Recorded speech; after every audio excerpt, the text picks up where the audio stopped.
please, before we start our lesson today, let us pray slowly.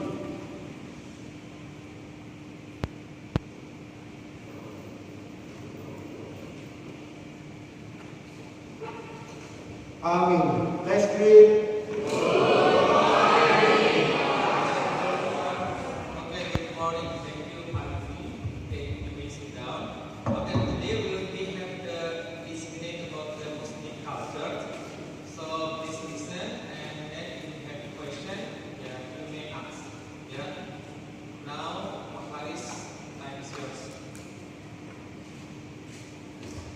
Okay, thank you, Pak Hotman. Good morning, everybody. Oke, mohon izin sebelumnya Pak Faris akan membawakan presentasi atau diseminasi terkait tentang disiplin positif dan jaringan kelas. Melanjutkan dari kegiatan yang sebelumnya kita sudah laksanakan. Nah, sekarang Pak Faris akan menjabarkan lagi terkait materi disiplin positif dan jaringan kelas. Nah, apa sih budaya positif itu? Ada yang tahu nggak budaya positif itu seperti apa? Minggu lalu sudah pernah kita bahas, dan mungkin hari ini ada yang mereview ulang atau masih mengingat materi yang sudah pernah kita bahas. Silakan angkat tangan.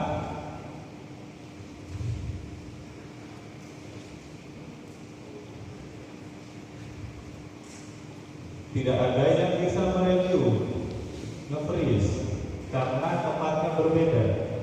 Ayo, ada yang mau mengulas balik terkait tentang budaya positif? Ya, Fadli.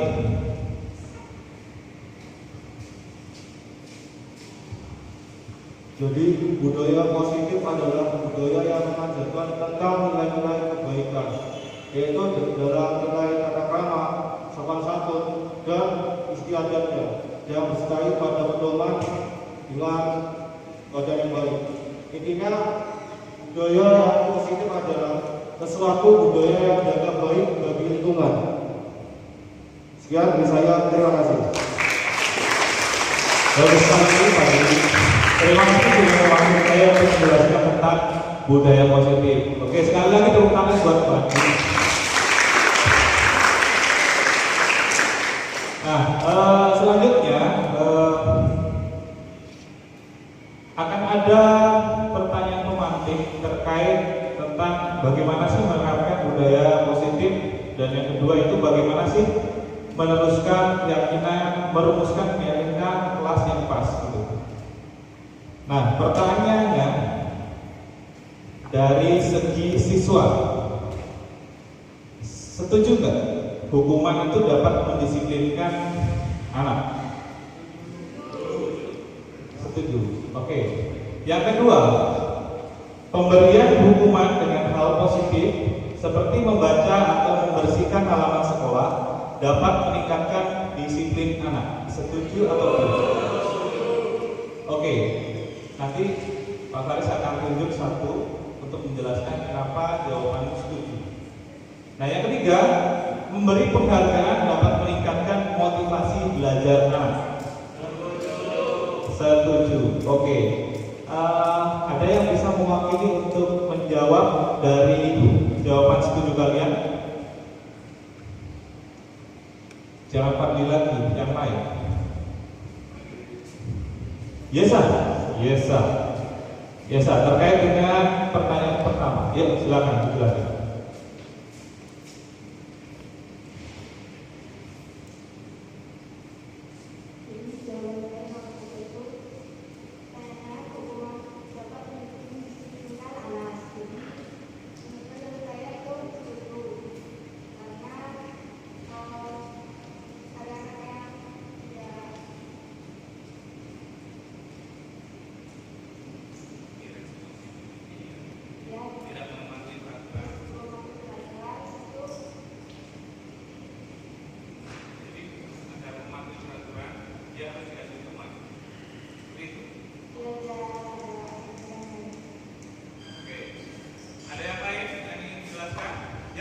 Dapat? Pak, silakan Pak.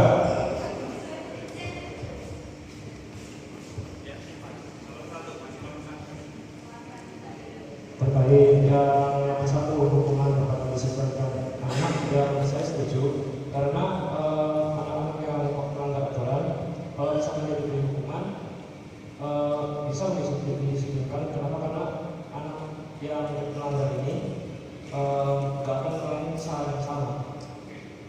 Ada lagi jawaban yang lain? Dicek. Silakan. Masih pertanyaan satu. Masih pertanyaan nomor 1 atau ingin menjawab pertanyaan yang lain? Oke, silakan. Nah, menurut saya kalau buat yang bersih-bersih halaman atau seperti membaca itu masuk ke dalam konsekuensinya. Jadi kalau emang ada siswa yang melanggar atau tidak masuk atau membuat kesalahan apa, itu adalah awal dari kedisiplinan. Jadi awal dari kedisiplinan itu adalah uji cobanya, yang dari awal tuh dia dari benar-benar nggak bisa jadi disiplin dari konsekuensinya. Oke. Ada yang ingin menjawab terkait tentang jawaban nomor 3 atau pertanyaan nomor 3? Memberi penghargaan dapat meningkatkan motivasi belajar anak. Saya setuju karena anak itu merasa diapresiasi hasil usahanya. Oke. Ada yang lain? Ya, silakan Andra.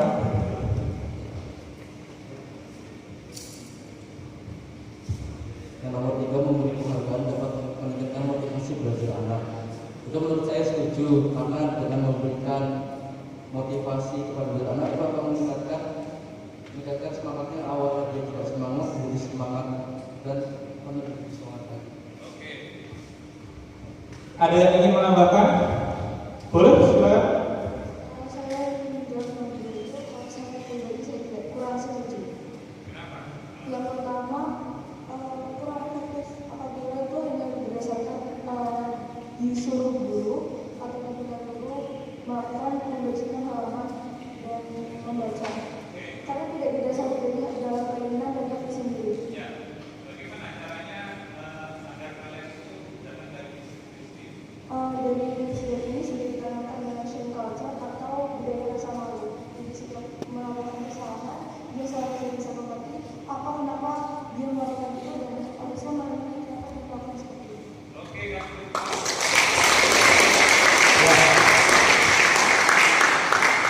Ya, sebenarnya di sini jawaban tidak ada yang salah, semuanya benar. Namun akan lebih baik untuk diarahkan ke yang lebih benar. Nah, yang pertama itu ada hukuman dapat mendisiplinkan anak. Itu jawabannya tidak setuju. Kenapa? Hukuman itu datang dari faktor ekstrinsik atau faktor luar, bukan datang dari diri sendiri. Ya. Tapi kalau misalkan kalian datang dari keyakinan kalian bahwa kalian salah dan kalian harus mengakui salah dan kalian harus bertanggung jawab atas kesalahan tersebut, itu jauh lebih baik. Seperti itu. Nah, yang kedua, itu juga pemberian hukuman dengan hal positif seperti membaca atau membersihkan halaman sekolah dapat meningkatkan disiplin anak. Kembali lagi dengan tema kita, yaitu disiplin positif dan keyakinan pulas. Nah, disiplin positif itu harus datang dari diri sendiri. Dan pemberian hukuman dengan hal positif seperti membaca itu apakah berkaitan tentang pelanggaran yang dia lakukan? Contohnya, berlari di koridor, hukumannya membaca. Relate nggak kira-kira? Nah, terus pelanggaran kedua, jahil terhadap teman, disuruh membaca di dalam kelas. Relate nggak? Nggak kan? Nah, balik lagi ya, semuanya itu balik lagi dengan kesadaran diri sendiri sehingga dia bertanggung jawab atas kesalahannya. Nah, yang ketiga, memberi penghargaan dapat meningkatkan motivasi belajar anak. Hampir 100% menjawab setuju. Sebenarnya tidak. Kenapa? Pak Faris sudah menerapkan, Pak Faris sudah melatih renang di sini kurang lebih sekitar 9 tahun. Ya. Dan setiap tahun itu Pak Faris memberikan challenge kepada kalian, kepada atlet-atlet renangnya Pak Faris. Kalau kamu bisa masuk provinsi juara satu kabupaten, Pak Faris kasih hadiah iPhone waktu itu. Dari iPhone 4, iPhone 5 sampai iPhone 6, akhirnya pandemi, nggak ada yang bisa. Kenapa? Karena itu dorongan dari ekstrinsik atau dorongan dari luar, sehingga tidak ada motivasi yang lebih dalam diri kalian untuk menghilangkan rasa malas, rasa capek, rasa kurang percaya diri, atau rasa mampu. Seharusnya kalian itu mampu. Harus mulai dari diri sendiri dan kalian itu yakin bahwa kalian itu bisa. Kenapa harus punya rasa seperti itu? Jika seseorang tidak didasari oleh keyakinan diri atau percaya diri yang baik, maka seseorang tersebut akan hidup dengan penuh keminderan. Ngapa-ngapain nggak pede, ngapa-ngapain ragu. Mau jawab A ragu, tanya ke orang jawabannya C, ternyata jawabannya benar tuh A. Itu hati-hati. Jadi terjerumus atas dasar ketidakpercayaan diri sendiri dan keyakinan diri sendiri. Kalau kamu nggak yakin sama dirimu sendiri, terus siapa yang mau yakin sama kamu? Paham maksudnya? Oke, kita next ya. Selanjutnya Pak Faris punya kuis, atau bukan kuis ya. Jadi ini tantangan bagi kalian. Siapkan sepucuk kertas kecil. Tulis di situ benda atau sesuatu yang sangat berharga untuk Anda. Cepat, waktunya 30 detik saja, kertas kecil saja, dan tuliskan di situ benda yang paling berharga. Benda yang paling berharga, benda ya, bukan makhluk ya. Kalau benda terus kamu tulis ibu itu salah. Benda yang paling berharga menurutmu, tulis. Sudah ditulis? Ya satu kata saja, satu kata benda. Emas, berlian, Lamborghini. Lah kan cuma sepucuk kertas. Oke, sudah? Sekarang setelah kamu tulis, kepal benda tersebut atau kertas yang dituliskan benda tersebut di satu tanganmu. Nah, sekarang Pak Faris akan menunjuk dua orang yang akan menjadi peragaan di sini untuk mewakili kuis ini. Ini kan maju kan? Dari maju dari. Ini sama-sama kuat, jadi harus saling mengakui. Ayo, sudah dibawa benda kesayangannya? Oke. Sekarang tugasnya Niken merayu Terry untuk membuka dan memberitahukan benda kesayangannya. Bagaimana caranya?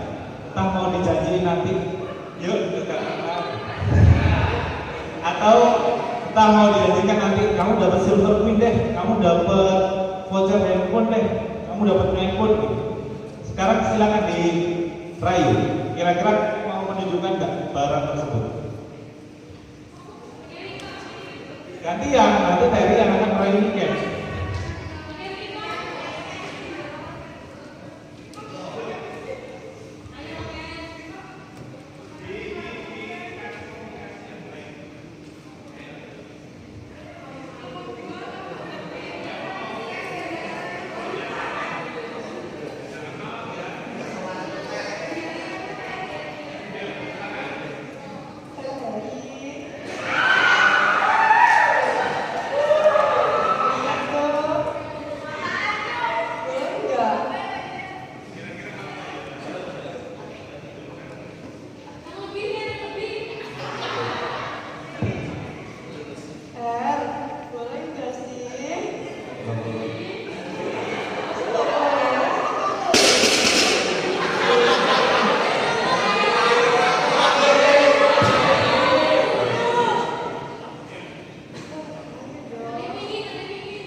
di tangan kalian, ya.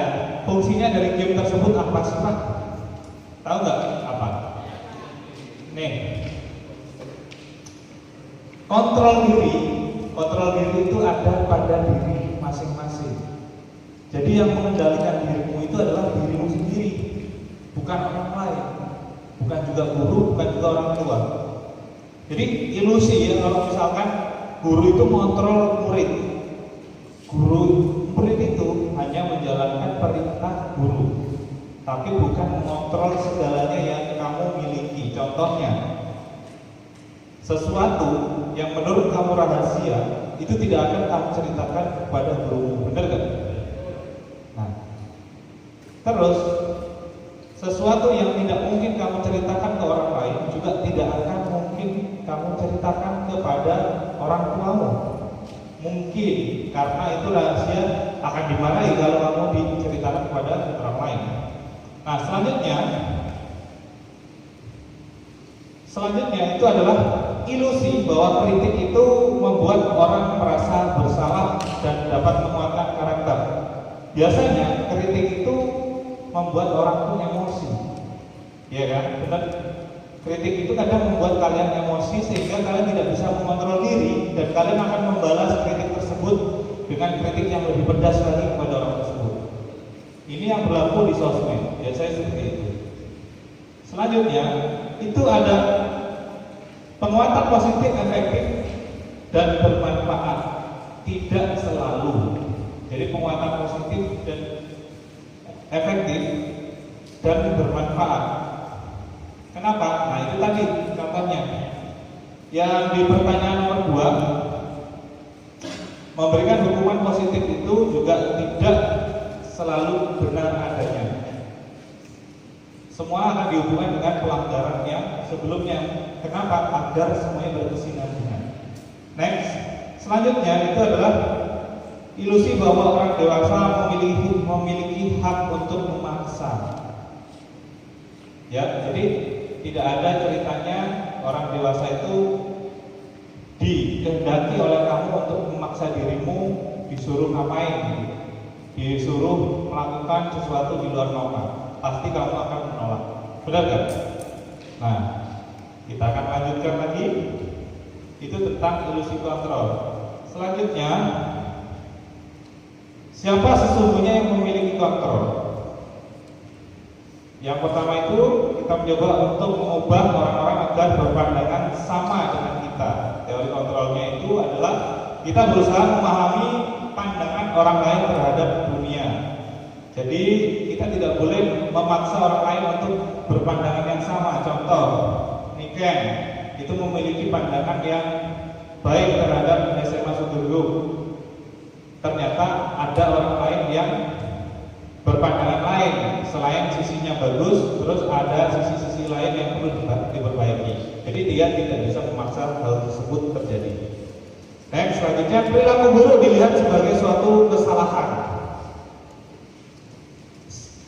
Sedangkan di teori kontrolnya adalah segala sesuatu perilaku itu ada tujuannya.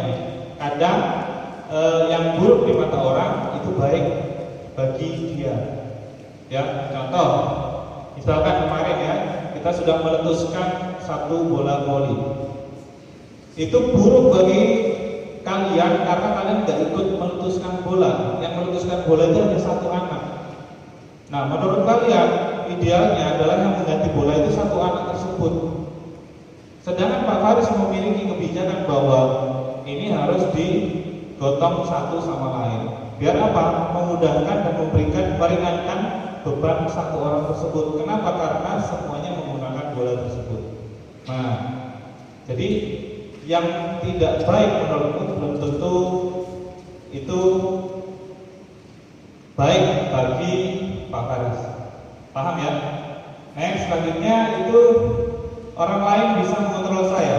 Tidak bisa. Tadi bisa dibuktikan oleh Niken dan juga Ferry bahwa satu sama lain tidak bisa mengontrol. Yang bisa mengontrol dirimu sendiri itu adalah dirimu sendiri. Nah, selanjutnya pemaksaan ada pada saat bujukan gagal. Kira-kira tadi mau dipaksa nggak Niken sama Ferry? Enggak. Ayo kayak gitu. Ya, enggak, tadi tidak ada pemaksaan, tadi masih bersikap baik. Nah, dari pemaksaan ini, Terry sudah menawarkan kolaborasi, menciptakan pilihan-pilihan baru. Pilihannya itu adalah, ayo nanti saya kasih tahu rahasia saya dan kamu kasih tahu rahasia kamu. Nah, itu pilihan. Tadi kolaborasi ya, harusnya berhasil, tapi ternyata tidak berhasil. Next, model berpikir menengah atau kalah. Nah, ini yang sempat saya sampaikan di awal tadi, kamu tidak boleh minder, kamu harus percaya diri dan kamu harus yakin bahwa kamu itu pemenang. Gitu. Berpikir harus menang. Next, selanjutnya ini adalah teori kontrol. Teori kontrol itu yang Pak Faris pilih di sini sesuai dengan anjuran di Kemendikbud itu adalah menggunakan Dr. William Glasser. Nah, bisa dilihat seperti ini. Ya, jadi semua perilaku memiliki tujuan. Itu karena dari teori motivasi untuk menghindari hukuman itu ekstrinsik yang tadi. Untuk mendapatkan imbalan juga hadiah itu ekstrinsik bukan intrinsik. Dan untuk menghargai diri itu baru intrinsik. Dan mempertahankan nilai-nilai kebajikan universal dan keyakinan kelas. Seperti itu. Next, selanjutnya bagaimana sih menerapkan disiplin positif? Nah, diantaranya seperti ini ya guys. Yang satu itu adalah membuat peraturan yang jelas dan sederhana sehingga siswa dapat memahami dengan baik. Kalau peraturannya tidak jelas, sering berubah-ubah, itu susah akan ditegakkan kedisiplinan positif. Ya. Yang kedua, itu memberikan pujian dan dukungan kepada siswa yang melakukan tindakan positif. Ya, adik ya. Kalau misalkan adik itu berhasil membantu temannya dalam hal kelompok atau kerja kelompok, itu patut diapresiasi. Tidak hanya dari sekedar gurunya, tapi dari teman yang lain juga bisa. Oke, selanjutnya itu adalah memberikan konsekuensi yang sesuai untuk tindakan negatif seperti peringatan atau tindakan korektif. Contohnya, misalkan kalian pada saat mengerjakan tugas itu ternyata kalian tidak membawa tugas, ya berarti konsekuensinya apa? Mengumpulkan tugas atau mengerjakan tugas di waktu istirahat dengan mendapatkan misconduct waiver seperti itu. Jadi akan ada hal-hal yang dikurangi dengan tujuan untuk membayar kesalahan yang kamu lakukan di sebelumnya. Paham ya? Next, selanjutnya itu adalah menciptakan suasana kelas yang menyenangkan dan memotivasi siswa. Ini sebenarnya ada di video-video Pak Faris. Cuma di sini waktunya cukup atau enggak kita lihat nanti ya. Nanti Pak Faris akan tunjukkan. Next, selanjutnya itu adalah melibatkan siswa dalam proses pembuatan peraturan dan memberikan mereka kesempatan untuk mengambil peran dalam mengelola kelas. Nah, kita sudah pernah di awal itu melakukan kesepakatan kelas, datang tepat waktu, apabila terlambat akan ada konsekuensi, mengumpulkan tugas dengan tepat waktu, dan menjaga kebersihan lingkungan, serta menggunakan seragam lengkap pada saat PI itu berlangsung atau olahraga berlangsung. Ya, itu ya. Oke, selanjutnya, mengapa tidak peraturan saja? Mengapa harus keyakinan kelas? Coba, ada yang bisa menjawab? Apa sih perbedaan peraturan kelas, peraturan kelas dengan keyakinan kelas? Peraturan dengan keyakinan. Ada yang bisa menjawab? Nadira, peraturan dan keyakinan. Perbedaannya apa kira-kira?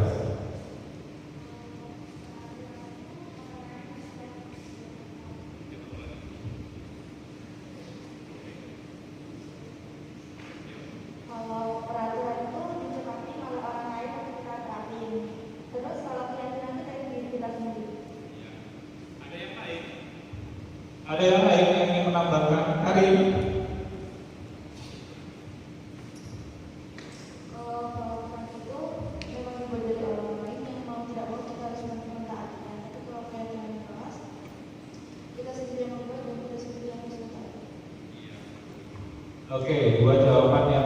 ada jawaban yang betul ya. Kasih tepuk tangan buat mereka.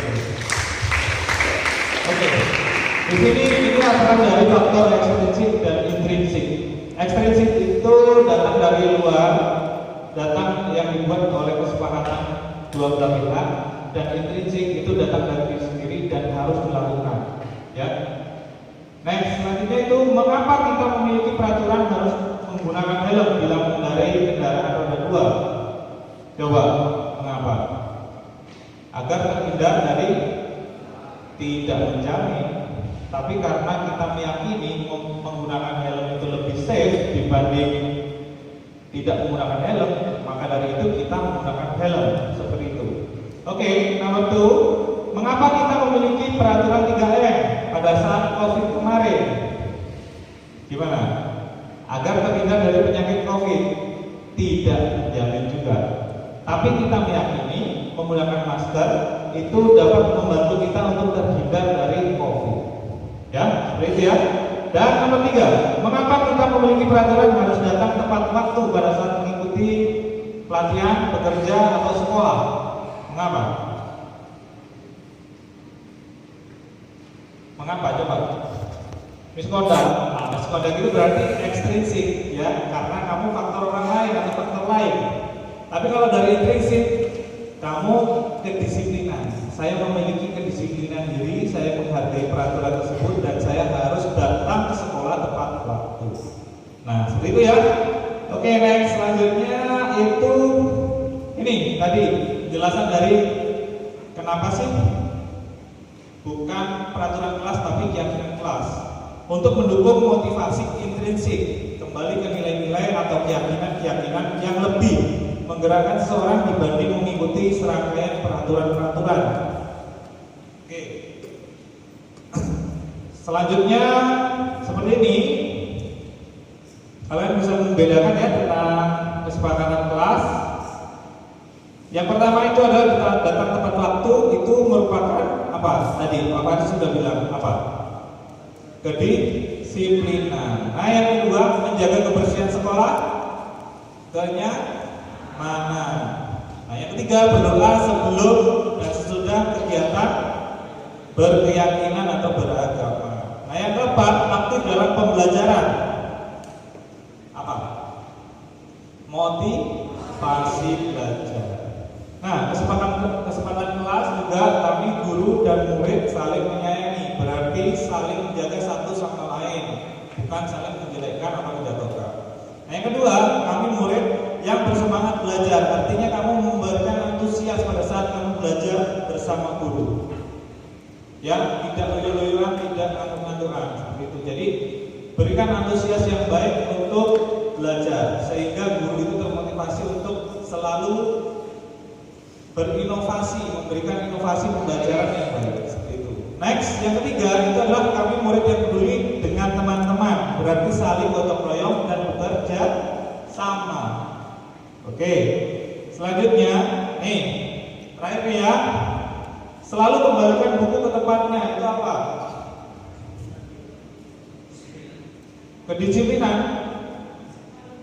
tanggung jawab, dilarang mengganggu orang lain, menghargai orang lain, ya, kenyamanan. Nah, yang ketiga, hadir di sekolah 15 menit sebelum pembelajaran dimulai, disiplinan.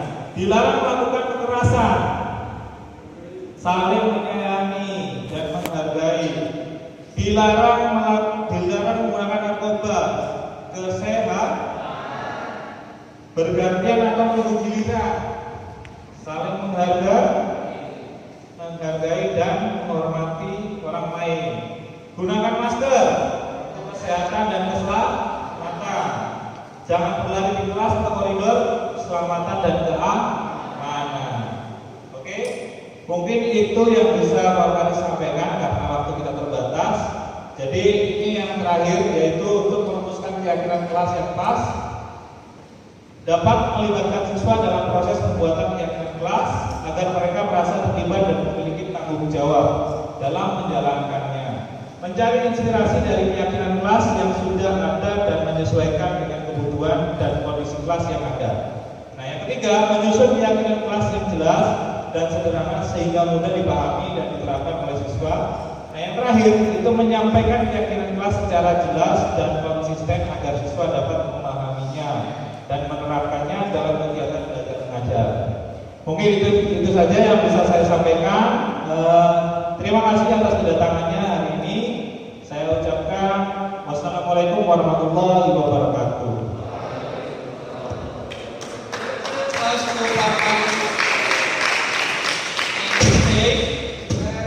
Assalamualaikum warahmatullahi wabarakatuh. Oke, selamat sore semuanya, Bapak Ibu. Terima kasih banyak sudah menyempatkan waktunya hadir di sini. Untuk sesi kali ini di internal SMA, saya dan Pak Faris kemudian Pak Norman akan berbagi tentang sedikit ilmu yang sudah kami cerna duluan ya terkait dengan modul di program pendidikan guru penggerak modul 1.4, judulnya itu budaya positif gitu. Nah, apa itu budaya positif? Kenapa kemudian di sini yang saya pilih sebagai judul adalah mendisiplinkan dengan hati? Itu saya akan memulai dengan video dulu karena ya apa ya, kadang-kadang video itu lebih bisa menyampaikan pesannya ya ketimbang harus dideskripsikan. Silakan dinikmati.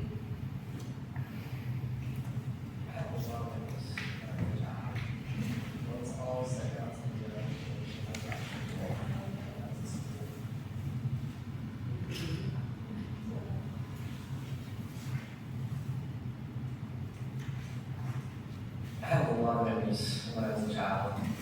One that's always stuck out to me though was when I was about 10 years old and I was in school and I struggled. And I didn't struggle with English, math, or science. I struggled with it still. And I would try to listen, focus, and process ideas, but I couldn't help myself. And to be honest, I would sit there and I would just start tapping. And the students in the class would look at me and say, "Hey, stop tapping." A lot of the time, I didn't even realize I was doing it. And then eventually the teachers got after me and they would yell at me and say, "Clint, you have to stop tapping." It got so bad that I got sent to the principal's office for tapping. And he said to me, "Okay, when you go back to class, just try sitting on your hands." So I did. I went back to class and I felt myself starting to tap. I did this, I sat on my hands. And that worked for about 5 seconds. One time I was tapping in class and the teacher, Mr. Jensen, looked at me and he yelled. And he said, "Clint, stay after class." And I thought to myself, this is it, like I am done. Now, I've always been the type of person who believes that a single moment in time can change a person's life. And this was one of those moments for me. And I really like it. So I was sitting there with Mr. Jensen and the classroom. And he walked past me and he sat next to his desk and he said, "Clint, come here. I want to talk to you." And as he looked me right in the eye, he said, "You know, I need you to know something, you're not in trouble. But I do have just one question that I have to ask you." And he asked, he said, "Have you ever thought about playing the drums?" And in that moment, Mr. Jensen, he leaned back and he opened the top drawer of his desk. And he reached in and he pulled out my very first pair of drumsticks. And he held them in his hands and looked at me and he said, "Hey, Clint, you're not a problem. I think you're a drummer."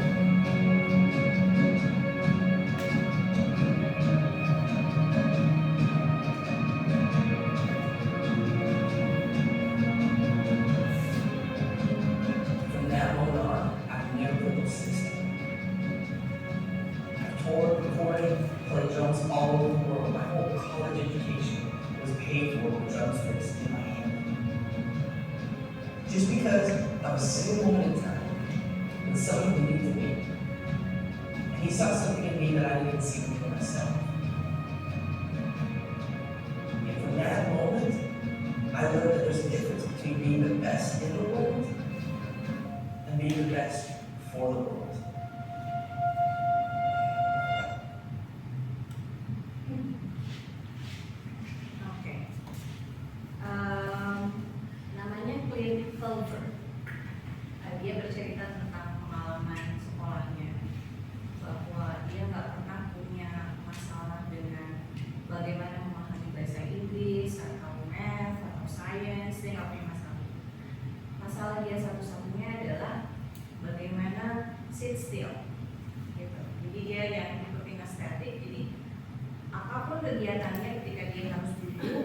dia akan tapping di meja gitu, dan itu mengganggu kelasnya. Dia dapat komplain dari temannya, dapat komplain dari gurunya, nggak cuma komplain tapi kadang-kadang sampai berteriak ya, bahasanya dia. Suatu waktu dia dikirim ke kepala sekolahnya datang dengan satu suggestion. Ya udah, kalau memang kamu nggak bisa tahan urge-mu untuk tapping, kalau mulai berasa itu dudukin aja tangannya, dudukin. Oke, dia kembali ke kelas, mencoba menerapkan suggestion itu dari kepala sekolahnya, tapi itu udah terlalu lama, 5 seconds, udah dia akan lupa kontrol lagi dan akan mulai tapping lagi. Sampai akhirnya di kelasnya Mr. Jensen, dia juga yell, Clint, stay after class. Udah tuh, waktu itu dia langsung bilang, oke, I'm failure. Udah dibantu kepala sekolah, udah it's not helping in solving this problem. Akhirnya dia after class di situ dipanggil sini. Udah dengan bayangan buruk tuh ya. Dia jadi ngobrol, ternyata cuma dibilangin, kayaknya saya tahu kamu punya apa deh. Gitu. Dia buka drawernya, dikasih stick drum. Kayaknya you are a drummer. Pernah berpikir nggak main drum? Terus akhirnya dari situ dia tekuni, dia salurkan urge-nya untuk tapping itu dengan bermain drum, sampai bahkan katanya beliau, kata si Clint Golfer ini, dia berhasil menyelesaikan studinya, membiayai S1-nya, bachelor gitu katanya, terus masternya gitu dengan bermain drum, nggak pernah berhenti sampai detik. Dan di akhir kalimat yang membuat saya bagi saya itu pancing ya, itu di situ saya tahu bahwa ada perbedaan antara dua kata ini, becoming the best in the world and becoming the best for the world. Itu dua yang berbeda. Nah, terinspirasi dari ini sebenarnya, saya nonton ini setelah ikut PPMB waktu itu. Ingat nggak Bu Santi, kita ada podcastnya Muki waktu itu tentang hadir untuk siswa, bahwa ini mohon maaf kalau saya salah menyampaikan bahwa sebenarnya yang dibutuhkan murid itu bukan guru yang pintar-pintar amat gitu. Ya kita butuh guru pintar untuk bisa kasih kita informasi banyak dan asupan otak gitu ya. Tapi yang dibutuhkan sesungguhnya adalah guru yang ada, yang hadir sepenuhnya untuk siswa gitu. Bisa dengan jadi partner diskusi atau berusaha seperti Mr. Jensen ini gitu.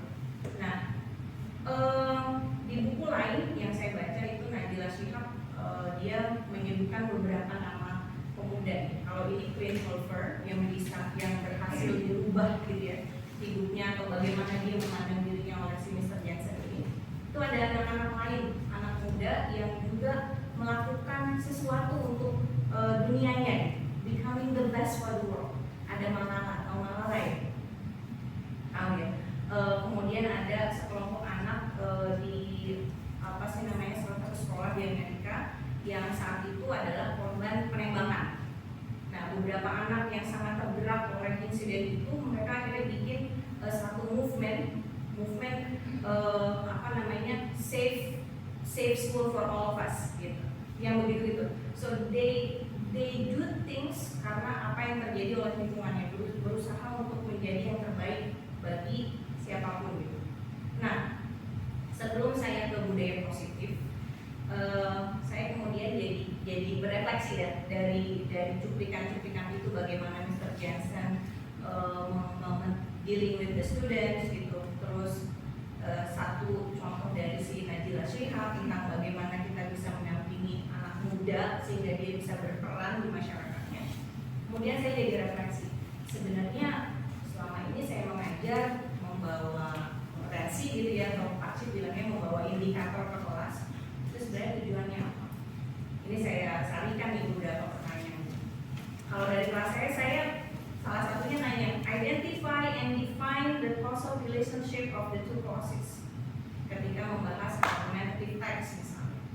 Atau ini ada pertanyaan, saya ingat ini ditanyakan oleh Ibu Desi waktu dengan proyeknya ya Bu ya, teman-teman. Bagaimana penerapan AMDAL dapat berpengaruh terhadap pelestarian lingkungan?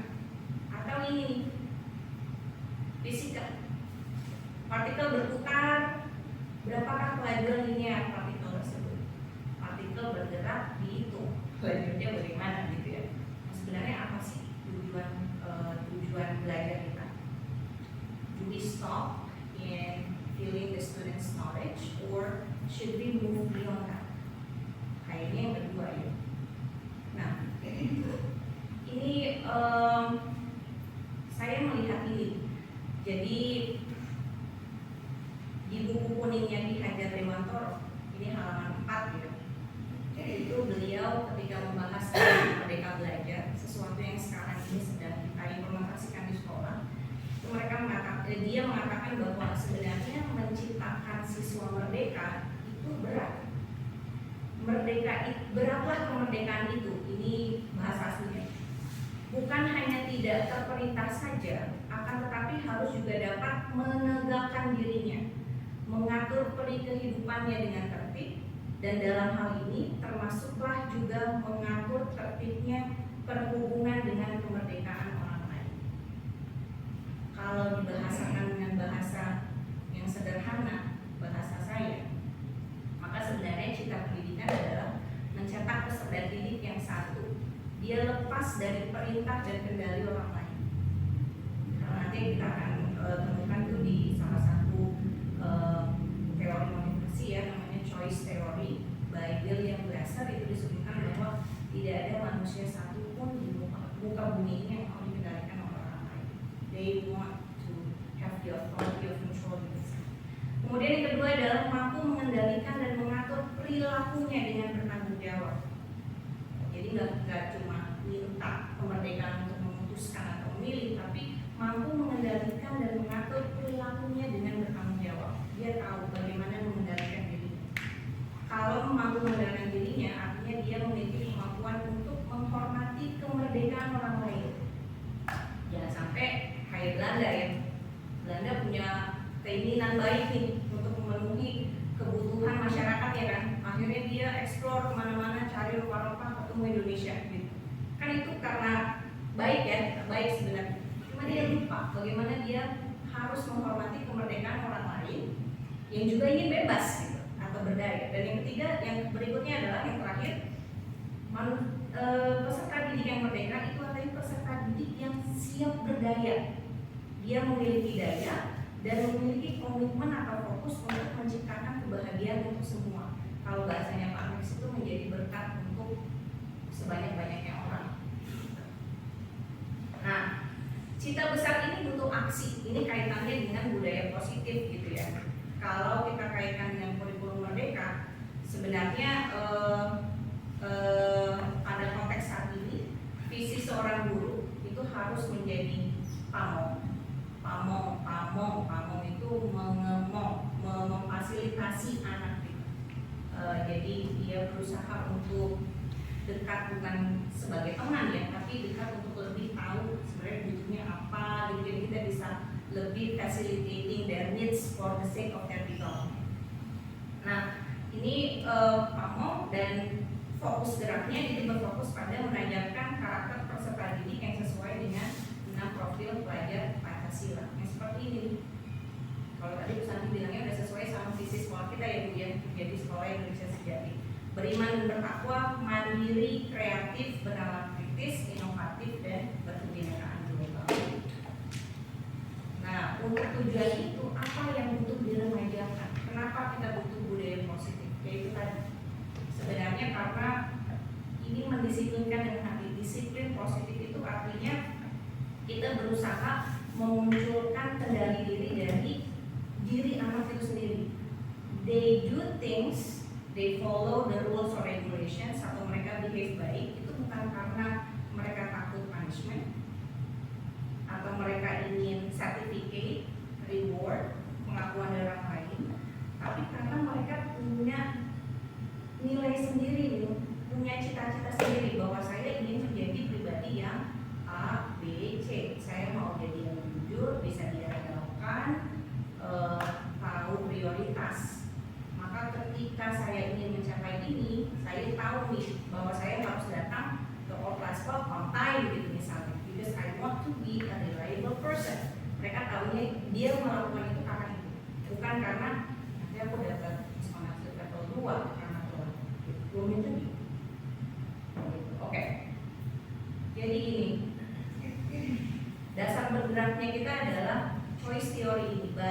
William Glasser. Yang ini tadi yang pertama sudah saya sampaikan bahwa semua manusia termasuk siswa itu memiliki kekuatan untuk mengendalikan dirinya sendiri dan sangat sedikit kekuatan untuk mengendalikan orang lain.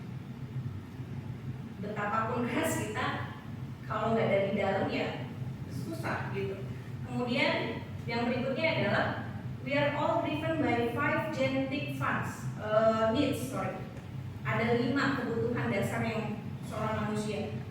Siswa punya, guru punya. Ada fun, freedom, power, belonging, survival. Dan ini yang kemudian mempengaruhi bagaimana kita bertindak atau memutuskan sesuatu. Untuk survival,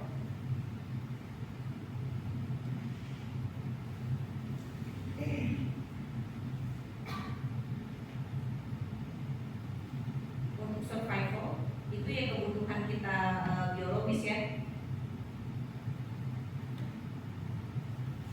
tentang kesehatan, makan, minum, sehat, tempat tinggal, shelter, nutrisi, reproduksi, safety, security, free from bullying, is sebenarnya basic needs kita. Kemudian love and belonging, menjadi bagian dari suatu kelompok, bisa berinteraksi dengan yang lain, tidak melulu sendirian gitu, diapresiasi, itu love and belonging. Power, kebutuhan untuk mencapai sesuatu, dikenal, diakui, merasa punya kontribusi bagi kelompoknya, itu juga kebutuhan. Jadi kalau ada anak yang misalnya di kelas 1 karena waktu itu mungkin individual task gitu ya, itu mungkin karena kebutuhan berinteraksinya nggak terpenuhi gitu ya. Jadi dia nggak bisa on atau full maksimal menunjukkan kapasitas dirinya. Feel worthwhile, berharga gitu, kebutuhan untuk membuat perubahan dan percaya diri, itu kebutuhan juga. Kemudian freedom, punya pilihan, merdeka memilih. Kayaknya kita sudah mulai memberikan kemerdekaan itu ya, memenuhi kebutuhan itu dengan memberikan mereka kemerdekaan untuk apa nih? How will you demonstrate your competence? Ada caranya, mau bikin video, mau ya kan, mau presentasi atau apa, itu kita sedang berusaha untuk memenuhi kebutuhan mereka yang freedom ini. Fun, pleasure, play, humor, relaxation, inspired learning. Makanya kita butuh punya warm up sebentar di depan, atau setiap berapa menit sekali kita break dulu dengan ngobrol santai gitu dengan anak-anak agar mereka juga merasa nyaman di kelas sehingga lebih bisa maksimal mengeluarkan pendapat dan lain-lain kalau di pelajaran bahasa ya, penting. Nah, jadi terakhir dari saya,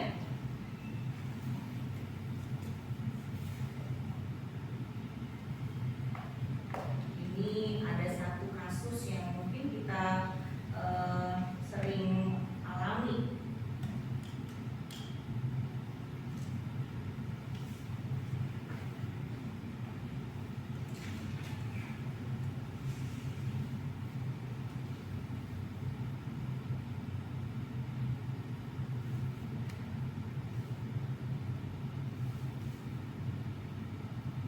Pada intinya anak ini sedang di pelajaran bahasa Inggris, namanya Fajar.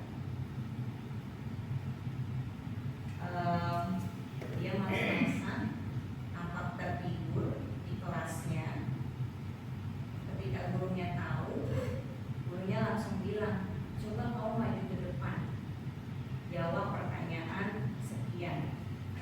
Fajar akhirnya bangun, males-malesan ke depan, dan dia ya udah nggak bisa jawab. Begitu balik, gurunya bilang, kamu gimana sih kayak gini melulu? Saya kan udah berusaha melakukan peran saya, kamu dong gantian. Kan ini kerjasama gitu. Nah, di antara hal yang waktu itu didiskusikan dengan teman-teman lain sama CGP adalah, ini sebenarnya kebutuhan apa ya yang tidak terpenuhi dari si Fajar ini gitu. Di antara hasil analisis kami adalah, tetap lagi landasan berpikirnya individu berperilaku karena alasan ya. Ada alasan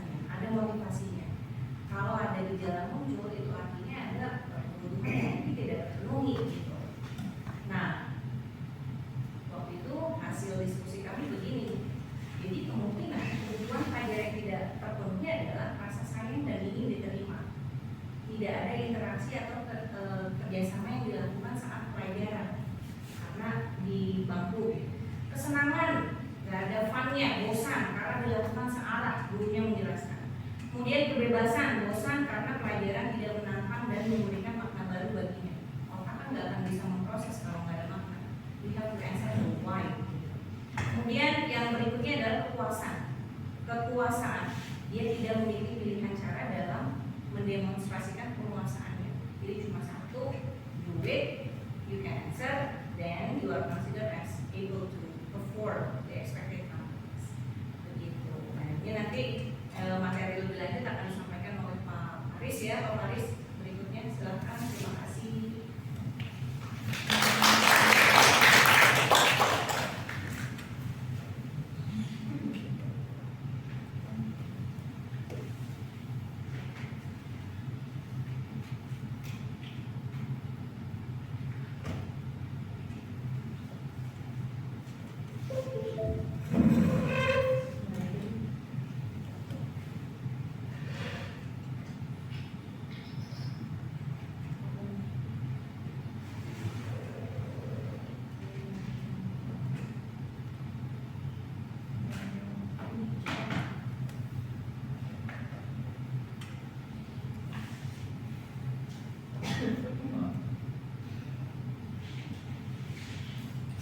Oke.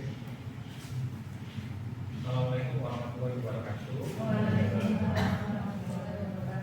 Ya, terima kasih atas kesempatannya Bapak dan para Bapak Ibu guru sekalian. Izin saya menyampaikan apa yang ingin saya dapatkan setelah saya belajar di modul 1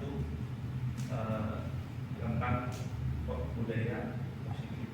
Nah, di budaya positif ini ada beberapa unsur yang dijelaskan, di antaranya tadi tentang disiplin diri yang sudah dijelaskan oleh Bu Alfa.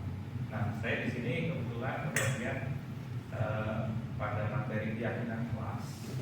Nah, izin ya Bapak Ibu untuk menyampaikan mungkin yang saya sampaikan Bapak Ibu sudah pernah alami.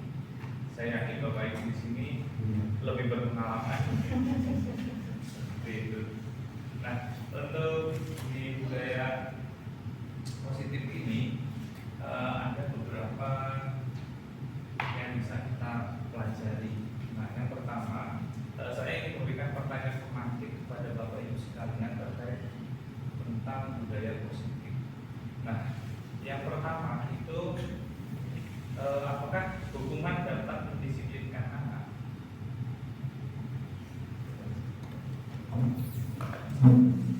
Nah, tolong disimpan baik-baik. Nanti kita akan belajar bersama. Akan lebih baiknya jika Bapak Ibu bergabung dalam program PJP angkatan. Bapak Ibu akan belajar secara langsung dan Bapak Ibu akan membedakan mana hukuman dan mana konsekuensi seperti itu. Nah, yang kedua juga pemberian hukuman dengan hal positif seperti membaca atau membersihkan halaman sekolah dapat meningkatkan disiplinan anak atau disiplin anak. Nah, kira-kira dalam hati Bapak Ibu sebagai pengajar itu bisa sesuai tepat sasaran. Cukup disimpan dalam hati. Jika Bapak Ibu ingin tahu jawabannya, mari bergabung CGP 9.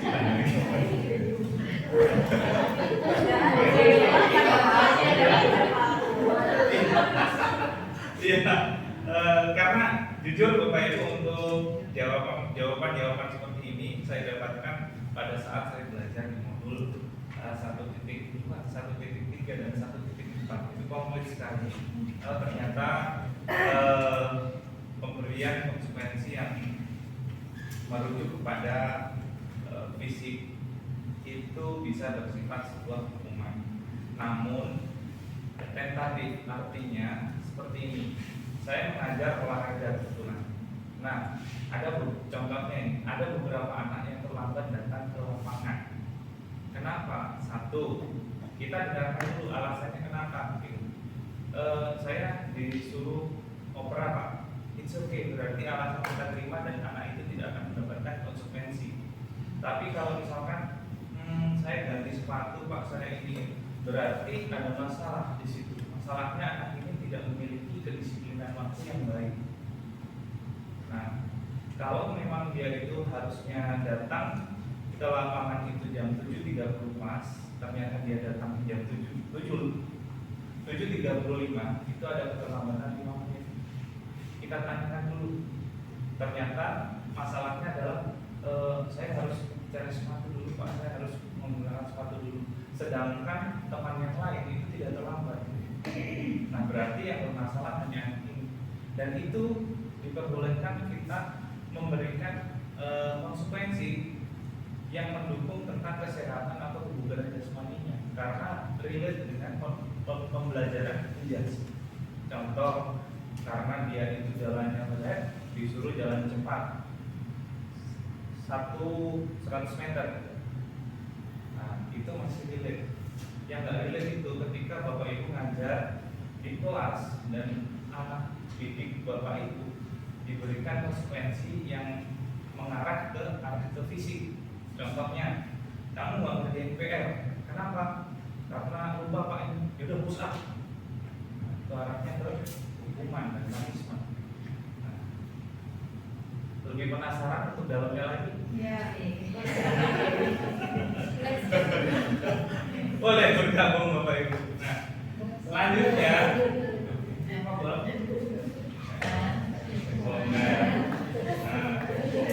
ternyata masih didukung ya bapak ibu. Nah, yang ketiga, poin ketiga ini juga akan menjadi tricky bapak ibu, karena perubahan diri itu ada beberapa macam, ekstrinsik, intrinsik, ya.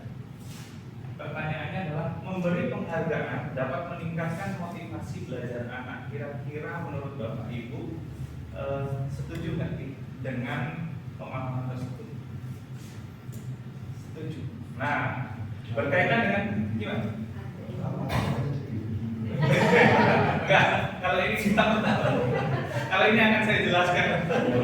Jadi berkaitan tentang memberi penghargaan dapat meningkatkan motivasi belajar, itu kaitannya adalah dengan keyakinan kelas bapak ibu.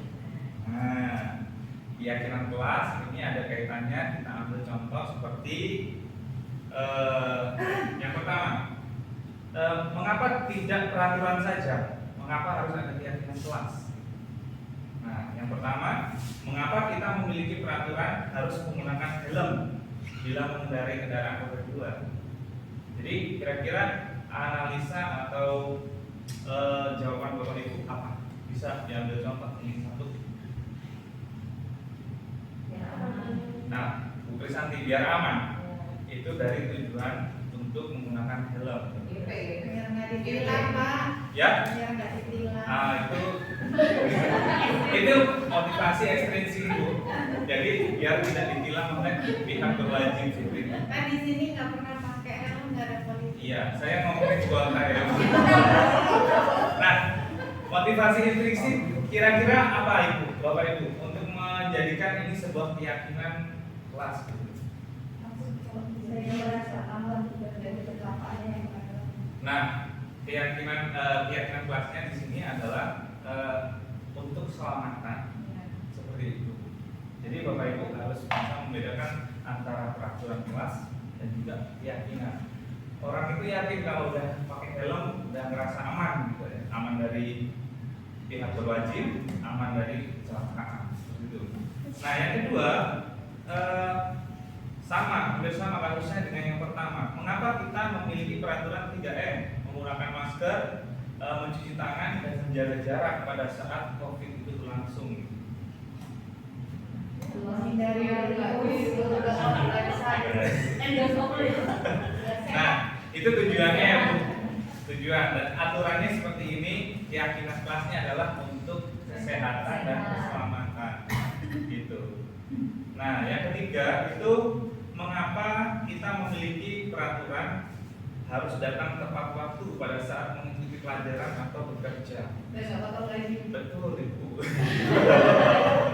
Itu faktor ekstrinsik yang harus dipikirkan. Gitu. Jadi memang ini untuk keyakinan kelasnya, ini adalah untuk kedisiplinan dan tanggung jawab. Jadi kita tanggung jawab karena kita sudah digaji, tanggung jawab kita, maka dari itu kita harus tepat waktu seperti itu.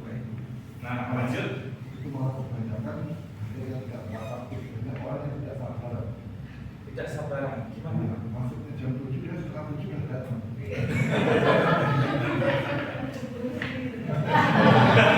Urus dia tidur. Tidak sabar, padahal dia enggak ngelain. Tidak sabar. Oke, selanjutnya Bapak Ibu, di sini ini alasan dari pertanyaan tadi, 3 pertanyaan. Mengapa tidak peraturan saja atau mengapa harus keyakinan? Jadi untuk mendukung motivasi intrinsik itu kembali ke nilai-nilai atau keyakinan seorang dibandingkan mengikuti serangkaian peraturan-peraturan. Jadi kalau orang itu kadang gini ya, saya berbicara dalam keyakinan saya. Aturannya kalau nggak sholat itu sebenarnya nggak ada, tapi haram. Tapi karena keyakinan saya itu berdosa, maka dari itu saya lakukan sholat seperti itu. Nah, selanjutnya lagi itu datang dari intrinsik, tidak harus dipaksa oleh orang lain dan tidak diberi iming-iming oleh orang lain. Jadi kita berbisnisnya dengan sang pencipta kita, seperti itu. Itu dalam keyakinan. Nah, bagaimana cara Bapak Ibu menerapkan keyakinan ini dalam sebuah pembelajaran?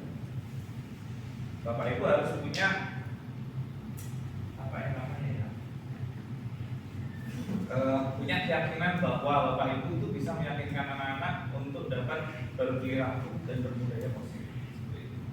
Nah, di sini ada lagi yang merupakan keyakinan kelas. Kira-kira di sini datang tepat waktu mengucapkan salam itu sebuah kesepakatan kelas atau aturan kelas atau keyakinan kelas. Kesepakatan karena datang dari dua pihak, dari guru dan juga murid. Beda dengan murid yang datang ke kelas tiba-tiba karena kotor langsung dibersihkan. Karena keyakinan dia ketika dia belajar itu nyaman ketika ruangannya bersih. Jadi datang dari diri sendiri seperti itu. Nah, menjaga kebersihan itu tadi yang sudah saya jelaskan. Berdoa sebelum dan sesudah. Nah, ini berkaitan tentang keyakinan atau beragama tadi. Jadi keyakinan kita ketika melakukan sesuatu itu harus berdoa. Selesai juga diusahakan berdoa agar bisa meningkatkan rasa syukur kita kepada yang lebih. Itu keyakinan. Jadi tanpa harus disuruh kita sudah melakukan itu. Kalau kita menjalankan keyakinan dengan baik. Nah, yang selanjutnya di kesepakatan kelas, kami guru dan murid yang saling menyayangi. Artinya di sini tidak ada yang mendiskriminasi. Karena menanggung diri guru memberikan tugas tanpa harus memikirkan beban belajar siswa. Nah, itu mendiskriminasi. Jadi kita harus saling bisa memikirkan satu sama lain. Artinya kira-kira kalau misalkan kita memberikan tugas kepada anak ini itu akan membebankan anak enggak? Contoh nih, misalkan saya di pelajaran penjas pada materi senam ritmik atau aerobik, saya memberikan tugas kepada anak-anak itu membuat video pembelajaran.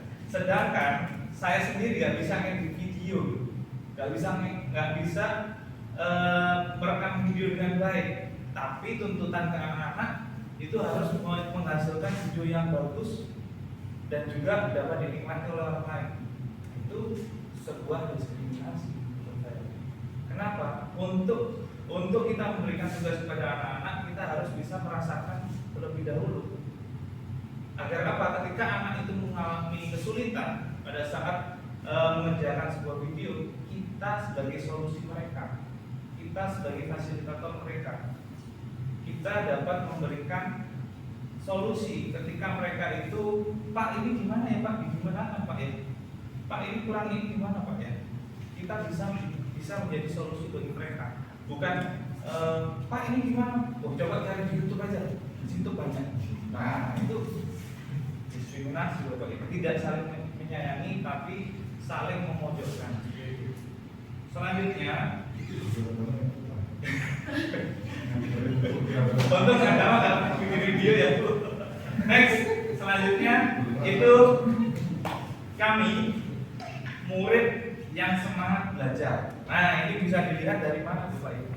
Nah ketika ya ini balik lagi dengan contoh yang saya ajarkan, misalkan mereka seperti materi senam lantai yang Bu Santi lihat kemarin, dengan kondisi fisik badan yang gede, anak-anak masih mau melakukan, padahal ketakutannya itu tinggi. Nah, disitulah tantangan kita, bagaimana cara kita meyakinkan anak agar anak itu dapat melakukan itu dan menunjukkan rasa semangatnya. Tentunya dengan bimbingan atau guidance kita, jangan ditinggalkan. Ayo, gitu. Next, selanjutnya kami murid yang peduli dengan teman-teman. Ini bisa kita contohkan di kelas 11 Bapak Ibu. Di kelas 11 itu ada satu murid yang disabilitas dan teman-temannya saling peduli untuk saling menolong. Contoh pada saat kemarin penilaian undering, murid tersebut mengalami kesulitan, kita mengalihkan penilaian tersebut bukan undering tapi passing dengan teman. Nah itu jadi sangat peduli satu sama lain. Nah, berkaitan dengan waktu yang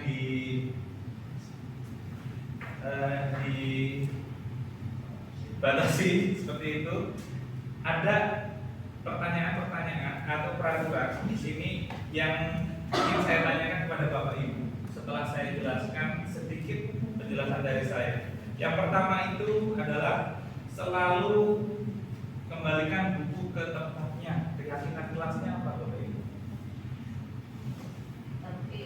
Tertib. Oke, disiplin. Nah yang kedua, dilarang mengganggu orang lain. Keyakinan kelasnya kira-kira apa? Saling menghargai dan kenyamanan.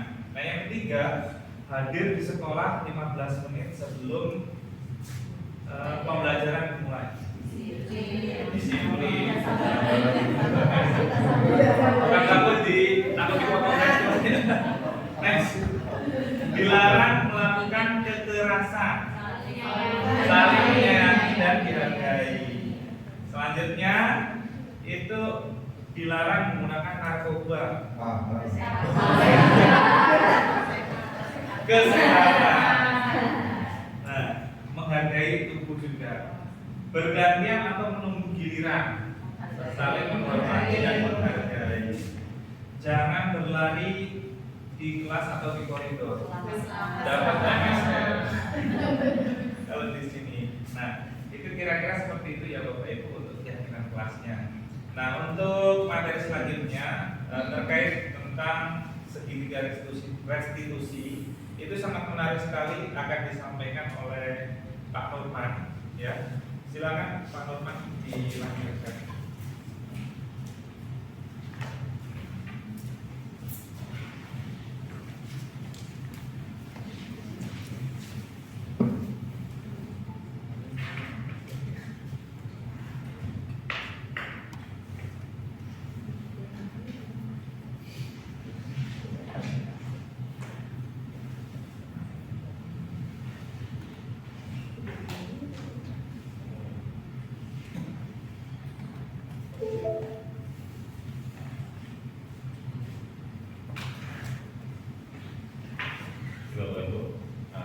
Selamat sore. Assalamualaikum warahmatullahi wabarakatuh. Oke Bapak Ibu, terima kasih atas kehadirannya di sini. Saya akan sedikit menyampaikan berbagi tentang pembekalan ya dari modul 1 dari program Calon Guru Penggerak. Mudah-mudahan bekal ini akan bermanfaat untuk kita selaku tenaga pendidik di sekolah. Oke, Bapak Ibu. Untuk sharingnya itu terkait dengan 5 posisi kontrol ya. Kita akan langsung ke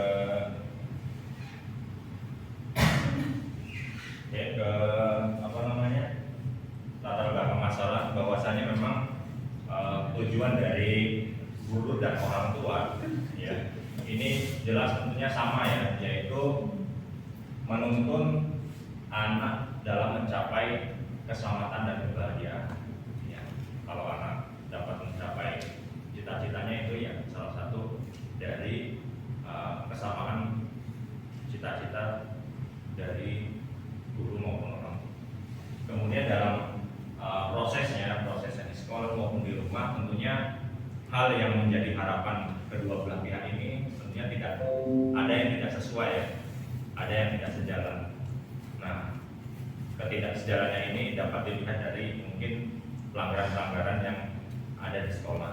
Nah, sebagai guru di sekolah, tentunya kita harus memiliki skill dalam menyelesaikan bagaimana kita menangani atau menyelesaikan masalah yang terkait dengan pelanggaran siswa.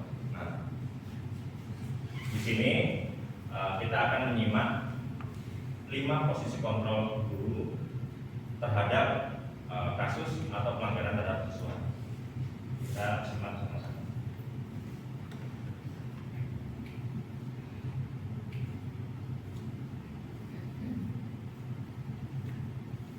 Nih, yang pertama posisi penghukum.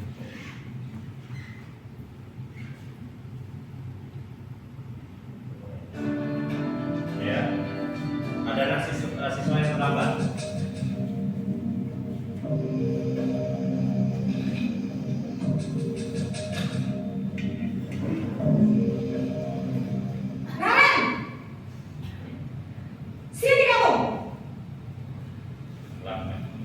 Selamat pagi, Bu.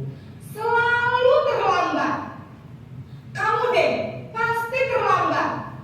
Maaf, Bu. Saya Apa? Apa coba? Alasan kamu apa lagi? Kapan sih kamu tidak terlambat? Malas sekali ya kamu jadi anak. saya Dasar pemalas. Gak kapok-kapok sih kamu. Sudah berapa kali terlambat? Sana, kamu keliling lapangan basket 2 kali. kenapa saya harus keliling lapangan basket, Bu? Kenapa? Kamu melawan ibu. Berani-beraninya jawab. Sudah terlambat, masih berani jawab pula. Sekarang, keliling lapangan basket 5 kali sekalian. Biar kapok. Cepat. Pergi sana ke lapangan basket.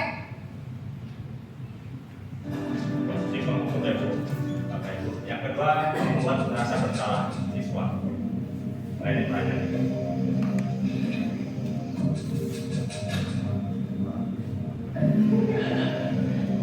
Naren!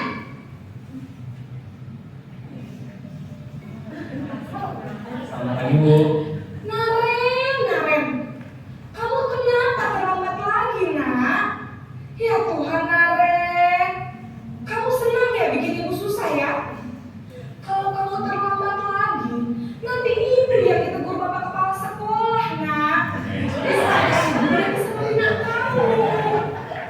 Duh, gimana ini? Maaf, Bu. Duh, Gusti Naren. Kamu suka ya kalau ibu tegur bapak kepala sekolah?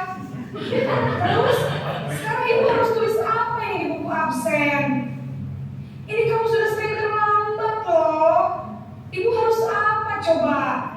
Maaf, Bu. Maaf sekali. Ya sudah, lain kali jangan bikin ibu susah lagi ya, nak ya. Ibu tidak akan kuat lagi kalau kamu begini terus. Bisa jatuhkan kalau ibu tidak ada kepala sekolah. Sana cepat, kelas. Maaf ya, Bu. Maaf sekali. Oke, yang ketiga posisi Posisi sebagai membuat rasa bersalah, berbicara dengan nada tenang. posisi sebagai teman. Bagaimana?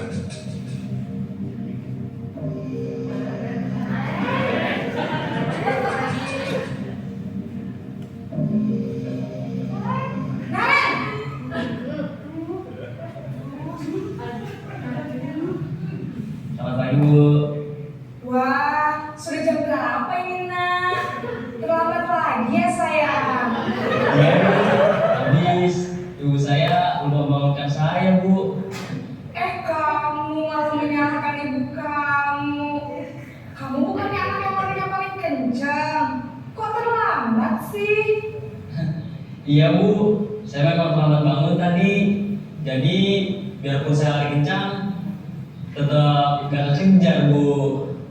Ya sudah sana, nanti lain kali larinya lebih kenceng lagi ya, biar gak terlambat lagi. Bikin seneng ibu, demi ibu. Bisa kan? Bisa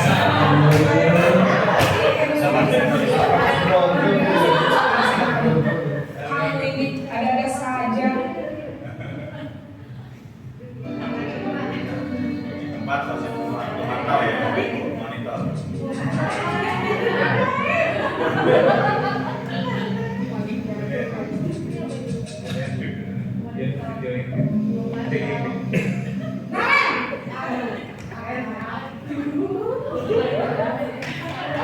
Selamat pagi Bu.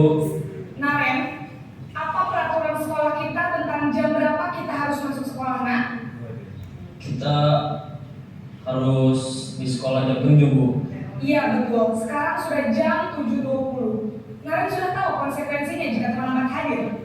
Paham Bu, saya harus tinggal kelas pas jam istirahat selama 20 menit. Iya benar, konsekuensinya demikian.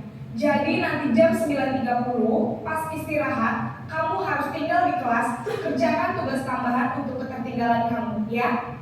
Baik Bu. Yang terakhir, manajer, posisi manajer.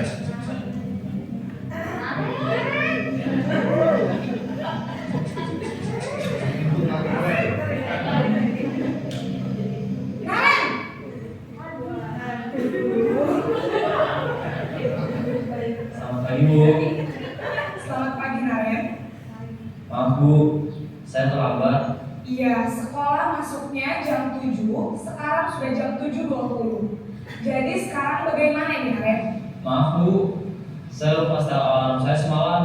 Baiklah, menurut kamu, keyakinan sekolah yang mana yang perlu kamu tingkatkan? Menghargai diri sendiri dan orang lain mungkin ya Bu. Setuju. Jadi, apakah Naren meyakini prinsip saling menghormati tersebut? Iya Bu, saya meyakininya. Apakah Naren bersedia memperbaiki masalah keterlambatan ini? Bersedia Bu. Bagaimana kamu akan memperbaiki masalah keterlambatan ini? Saya akan coba untuk tidak lupa menyetel alarm saya Bu. Baik, kalau Naren lupa menyetel alarm di rumah, ada orang yang kira-kira bisa bantu mengingatkan tidak? Ada Bu, kakak saya, Kak Emma. Ada lagi selain Kak Emma? Selain Kak Emma, ada ibu saya. Baik, jadi yang mengingatkan Naren adalah Kak Emma dan ibu kamu ya? Kira-kira akan mulai setel alarm kapan nih Naren? Setelah pulang sekolah, akan segera saya lakukan. Baik, jadi Naren akan setel alarm untuk bangun besok pagi dan akan diingatkan oleh kakak dan ibu dan Naren ya. Ada lagi yang mungkin perlu dilakukan Naren agar tidak terlambat bangun lagi? Tidak ada Bu. Baik Naren, terima kasih untuk kerjasama kamu. Sekarang kamu perlu kembali ke kelas untuk belajar. Baik Bu, terima kasih.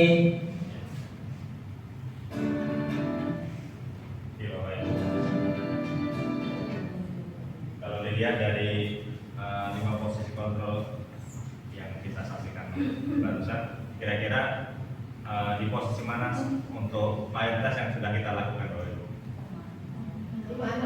Pemantau ya. Oke, pemantau. Jadi dalam idealnya sih di posisi manajer ya, di mana yang sudah disampaikan Pak Faris, bagaimana dalam penyelesaian masalah itu kita melibatkan siswa ya, di mana penyelesaian itu berasal dari dalam diri mereka ya, faktornya prinsip, sehingga proses penyelesaian itu memang benar-benar atas dasar kerelaan dan penuh tanggung jawab kalau tadi itu. Oke, nah jadi ini ada pembagiannya ya. Untuk posisi penghukum, pembuat rasa bersalah, kemudian teman, pemantau dan manajer, ini yang bagian ini saja yang akan kita soroti. Ini kalau kita melakukan dalam posisi penghukum, hasilnya ini siswa bisa memberontak Bapak Ibu, memberontak, menyalahkan orang lain, bahkan berbohong. Jika dalam posisi pembuat rasa bersalah, hasilnya ini anak menyembunyikan menyembunyikan atau menyangkal, bahkan dia berbohong juga. Ya, Bapak Ibu.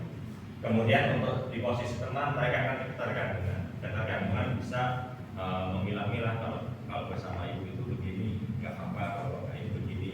Kalau saya itu nggak lah, karena yang ditulis bapak ini ya bisa juga kemungkinan itu ada kalau kita melakukan di posisi teman. Pemantau mereka akan menyesuaikan diri bila diawasi. Makanya dalam refleksi kemarin itu atas dasar kesadaran atau karena konsekuensi. Ada juga yang takut karena konsekuensi dan ada juga yang memang sadar.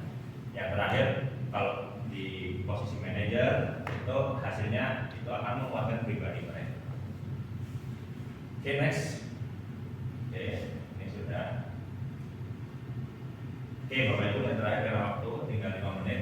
Segitiga restitusi. Restitusi itu apa? Nah, restitusi adalah proses menciptakan kondisi bagi siswa atau murid untuk memperbaiki kesalahan mereka sehingga mereka bisa kembali kepada kelompok mereka dengan karakter yang lebih kuat, Bapak Ibu ya.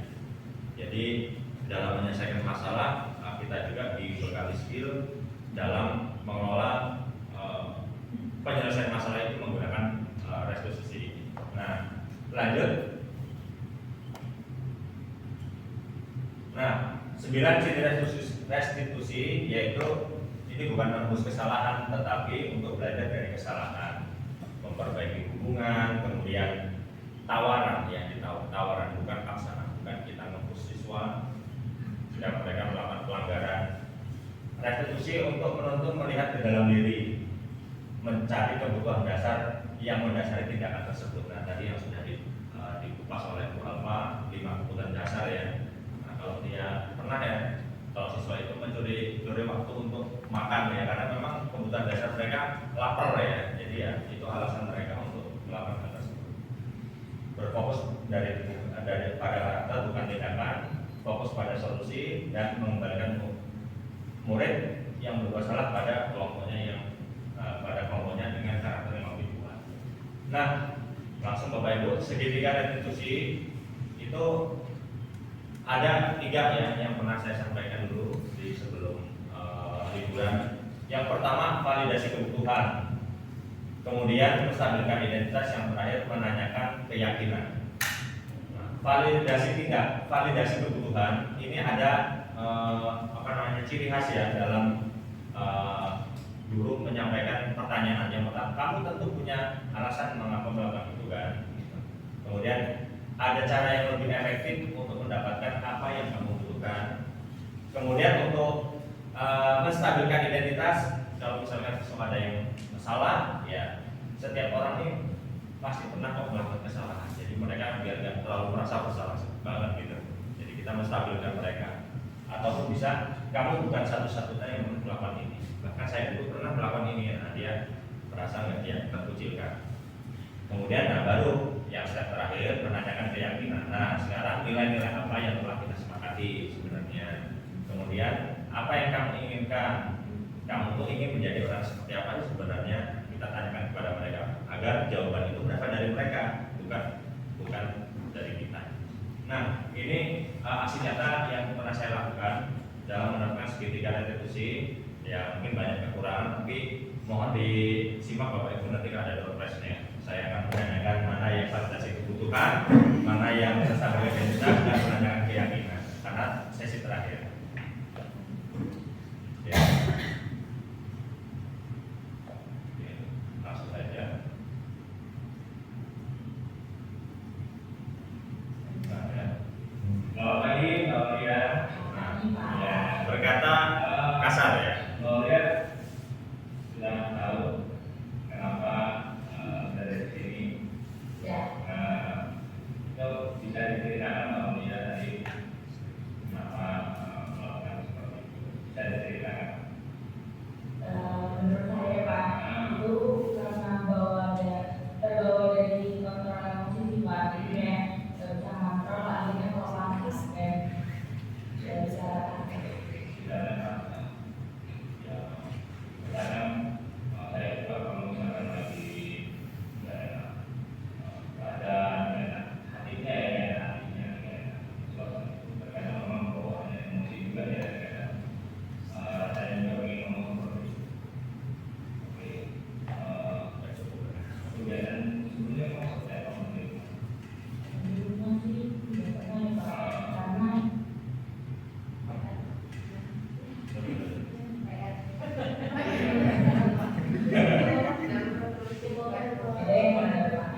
habis ngomong Kasar gitu dulu. ya. Kayaknya ini. Oh, enggak. Iya. Ya, jadi kita bisa lihat ya, bisa mengevaluasi dalam refleksi tentang pelakuan apa atau kata-kata kita yang kita lakukan dalam teman itu terkadang memang kita nggak pedulikan, ya penting tidaknya udah plong gitu ya. Terus maunya gimana? Kalau dijelaskan kembali, kalau sekiranya kamu yang ngomong kasar, ngomong yang nggak masuk, itu sebenarnya bagaimana? Kalau menurut Mbak Aulia? Sebenarnya nggak baik ya kalau untuk keseharian, apalagi untuk diri sendiri dan di agama saya juga diajarin kayak jangan kasar kayak gitu, apalagi wanita lebih baik diam. Cuman yang pertama lagi dan lagi faktor lingkungan sama yang lebih mendukung saya, pribadi saya bentuk diri kayak gitu.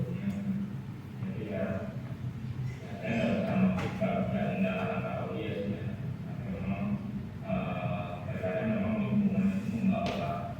Saya juga dulu sama sih di lingkungan itu banyak yang kata-kata seperti kepedulian tambahnya ya. Jadi ya awal-awalnya saya kan ngikut juga cari kerjaan produksi. Nah, sekarang tentunya kemarin menyampaikan bagaimana sih kalau sama ya kata-kata yang keluar gimana kemarin? Kurang ajar. Oh, kurang ajar ya. Kurang ajar ya, oke ya. Ya, kurang ajar apa ya? Yang ini sih, untuk saja kamu nggak lebih dari kata-kata yang lebih itu termasuk bagus banget. Ada yang mau bisa lebih bersama dengan sama yang lebih daripada itu kan. Gitu ya. Oke, karena masih panjang Bapak Ibu. Kurang ajar. Panjang ya. Tapi akhirnya di tahap akhir menanyakan keyakinan. Nah, Bapak Ibu karena waktunya sudah habis. Ada 3 Bapak Ibu ya. Kira-kira Bapak Ibu mohon di ini yang di mana kalimat yang menunjukkan menstabilkan identitas. Kata-kata di video ini kata-kata saya mana yang menunjukkan menstabilkan identitas? Tanya dulu.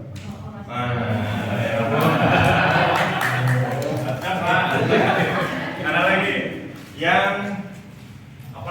menstabilkan identitas, validasi. Ada Bapak Ibu? Sudah legowo ya. Hah? Sudah legowo. Sudah legowo. Sudah lega. Sudah lega. Boleh Pak Ibu. Boleh. Yang terakhir, di mana kata-kata si Aulia dia sadar bahwasanya itu memang salah. Itu gimana? Kalimat apa? Ya, kami sudah teman saya. Dari agama saya, ikut agama saya. Oke, nanti ya. Oke, agama saya. Oke, Bapak Ibu.